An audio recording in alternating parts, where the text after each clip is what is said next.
पाकिस्तान मुल्क में भारत तरफान दहशतगर्दी में मुलविस हुजण ऐं दहशतगर्द ग्रुपनि खे फंड्स फराहम करण जा सबूत पेश करे छॾिया आहिनि। वॾे वज़ीर शाह महमूद कुरैशी ऐं DG ISPR मेजर जनरल बाबर इफ्तिखार गॾियल प्रेस कॉन्फ्रेंस कंदे भारत जा ख़िते में अमन अमान ख़राब करण लाइ दहशतगर्द कार्रवाइयुनि जे सबूतनि जा तफ़सील ॿुधाया। शाह महमूद कुरैशी चयो आहे त भारत पाकिस्तान में मुसलसल दहशतगर्द कार्रवाइयुनि में मुलविस रहियो आहे। हिंदुस्तान अञा बि अहिड़नि कुधनि अमलनि में मुलविस आहे जंहिंसां ख़िते जो अमन ख़राब पियो थिए। असां हाणे वधीक ख़ामोश न रहंदासीं, असांजी ख़ामोशी मुल्क लाइ नुक़सानकार साबित थींदी। हुन चयो त भारत पाकिस्तान में सीपेक खे नुक़सान रसाइण लाइ हिकु सेल क़ाइमु कयो आहे। हिंदुस्तानी ख़िते में अमन ऐं तरक़ी नथो चाहे।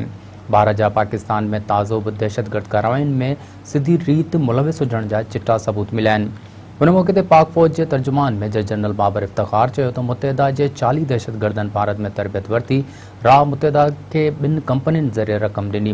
मुतहिदा जे 40 बेड़ाकनि खे हिंदुस्तान में तरबियत बि ॾिनी वई।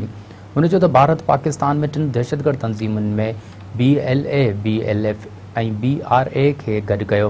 हिंदुस्तान पंहिंजनि फ्रंटमैन्स ज़रिए दहशतगर्दनि जी माली मावनत ऐं असले समेत हर क़िस्म जी मावनत कई। भारतीय दहशतगर्दी गवादर में हमिलो करायो।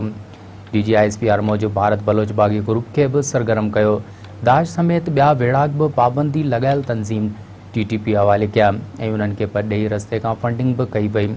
अक्सर वेड़ाकनि खे पाकिस्तान जे सरहदी इलाइक़नि में गॾु कयो वियो आहे।